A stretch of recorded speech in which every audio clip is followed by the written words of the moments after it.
पैसा एक ऐसी चीज जिसे भिखारी से लेकर बिलियनर तक हर कोई इसे पाना चाहता है। ये सिर्फ कागज का टुकड़ा नहीं पर अपने आप में ही एक नशा है। पैसा एक ऐसी भाषा है जिसे पीएचडी करे क्लार्क से लेकर अनपढ़ एमएलए तक सब जानते हैं। ये पैसा ही तो है जिसने जंगलों में रहने वाले इंसान को इन बादलों को छूती इमारतों से लेकर हवा से भी तेज दौड़ने वाली गाड़ियों में बिठाया। पैसा एक ऐसा कागज का टुकड़ा जिसकी खुद में कोई औकात नहीं पर ये आपको दूसरी चीजों की कीमत बताता है। अब सवाल ये है कि पैसे में आखिर इतनी ताकत आई कहां से? चलो थोड़ा डिटेल में समझते हैं। आज से हजारों साल पहले इंसान लेन देन के लिए बार्टर सिस्टम का यूज करता था, जहां एक चीज खरीदने के लिए आपको कोई दूसरी चीज देनी पड़ती थी। यानी किसी के पास चावल है और उसे शुगर चाहिए तो उसे एक ऐसे इंसान को खोजना होगा जो शुगर बेचना चाहता हो और साथ ही उसे चावल की जरूरत हो। ऐसी कई प्रॉब्लम्स की वजह से लोगों ने कुछ अलग सोचा और शुरुआत हुई कमोडिटी की। इंसान ने उस हर एक चीज को पैसा बना दिया जो सबके काम आता था और लोग पशु, अनाज, टोबैको और अल्कोहल के जरिए व्यापार करने लगे। बट इसमें भी एक दिक्कत थी। इस बात का पता लगाना बहुत मुश्किल था कि मेरे पास जो चीज है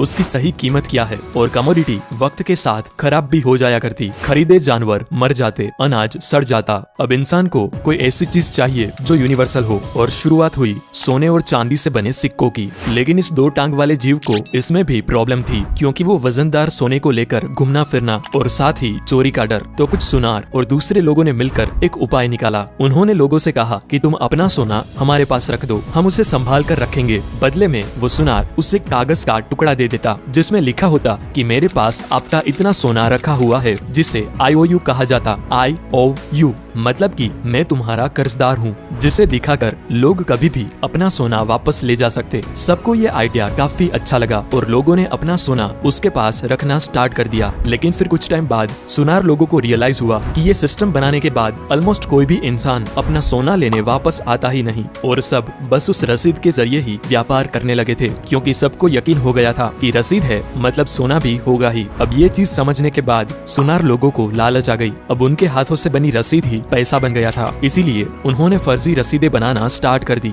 उनके पास तो सोना होता भी नहीं था, लेकिन फिर भी वो ज्यादा रसीदें बनाते जाते। ऐसे स्टार्ट हुआ दुनिया का सबसे बड़ा लीगल स्कैम जो आज भी चल रहा है। वो सोना संभाल के रखने की दुकान दुनिया की पहली बैंक थी और वो रसीद दुनिया की पहली करेंसी माने नोट। अगर मैं आपसे पूछूं कि एक बैंक कैसे काम करता है तो आप कहोगे कि हम जो पैसे बैंक में डिपॉजिट करते हैं उसी से बैंक दूसरों को लोन देता है और उस पे कुछ इंटरेस्ट चार्ज करके बैंक प्रॉफिट कमाता है। Simple, right? अब इस एक्सप्लेनेशन के हिसाब से बैंक की ऑपरेशन कुछ ऐसे होगी जैसे कल सुबह आप 1000 रुपए डिपॉजिट करने के लिए बैंक पे गए। आपने 2 500 के नोट बैंक में जमा करवाए। उसके बाद बैंक क्या करेगी? वो अपने रूल के हिसाब से 10% कैश रिजर्व रखेगी और बाकी के 900 रुपए किसी और को लोन पे दे देगी। और अगर ये बैंक उस लोन वाले इंसान से ईयरली 12% इंटरेस्ट चार्ज करती है और आपको ईयरली 4% इंटरेस्ट देती है तो बीच का जो 8% बचा वो हुआ उनका मुनाफा, राइट? इसी बेसिक प्रिंसिपल पे दुनिया के सारे कमर्शियल बैंक्स ऑपरेट करते हैं। लेकिन बैंक्स बस ऐसे ही पैसा नहीं कमाते। इसके पीछे एक बहुत बड़ी गेम छुपी है जो मैक्सिमम लोगों को नहीं पता। और वो गेम ये है कि बैंक्स आपके 1000 रुपए की डिपॉजिट को आराम से 10,000 रुपए बना के उससे बिजनेस कर सकती है। और वो कैसे होता है चलो समझते हैं। मानो आप 1000 रुपए बैंक में जाके डिपॉजिट करते हो।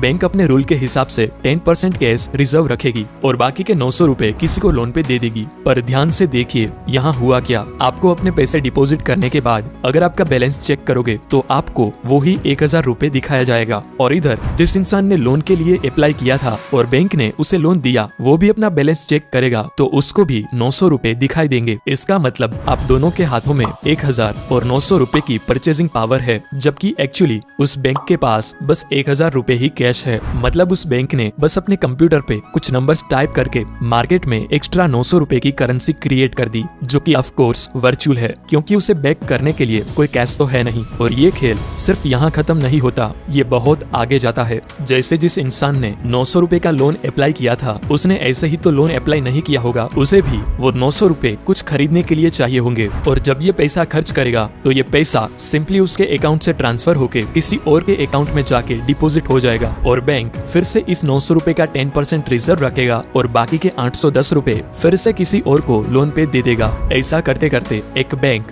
बस 1000 रुपए के कैश डिपॉजिट को 10,000 रुपए तक वर्चुअल करेंसी में कन्वर्ट करके बिजनेस करती है। आपको लगता है कि बैंक में आपके पैसे सेफ है जिसे आप जब चाहें जाके निकाल सकते हो, बट ये एकदम सच नहीं है। अगर सिर्फ 20 से 30% लोग भी एक साथ पैसा निकालने जाए तो बैंक आपको आपके पूरे पैसे वापस नहीं कर पाएगा, क्योंकि उनके पास आपके सारे पैसे होते ही नहीं। फ्रैक्शनल रिजर्व सिस्टम की वजह से वो सिर्फ प्रोबेबिलिटी पे चलती है। फॉर एग्जाम्पल, अगर आप इस दुनिया के सारे बैंक अकाउंट के बैंक बैलेंस को ऐड करें और वो 100 रुपए होते हैं, तो उसमें से 10 रुपए से भी कम एक्चुअल केस में अवेलेबल है। बाकी के 90% से भी ज्यादा बस वर्चुअल डिजिट है, जिसे बस आप अपने मोबाइल या कंप्यूटर स्क्रीन पे देख सकते हो। बॉस, पैसों की इस मायाजाल को जानबूझ के कॉम्प्लिकेटेड बनाया गया है ताकि एक आम इंसान इसे इजीली समझ ना पाए और वो इस सिस्टम में ही फंसा रहे। लोगों को लगता है कि करेंसी और मनी एक ही चीज है, लेकिन ऐसा है नहीं। करेंसी एक मीडियम ऑफ एक्सचेंज है, जबकि मनी खुद वैल्यूएबल एसेट है। आपके घर में पड़ा 1000 के नोटों का बंडल रातों रात कागज हो जाएगा अगर गवर्नमेंट उसे नामंजूर कर दे, क्योंकि वो करेंसी है। लेकिन आपके घर में पड़ा सोने का सिक्का, चाहे दुनिया की कोई भी गवर्नमेंट कुछ भी बोल दे, उसकी वैल्यू उतनी ही रहेगी जितनी वो है।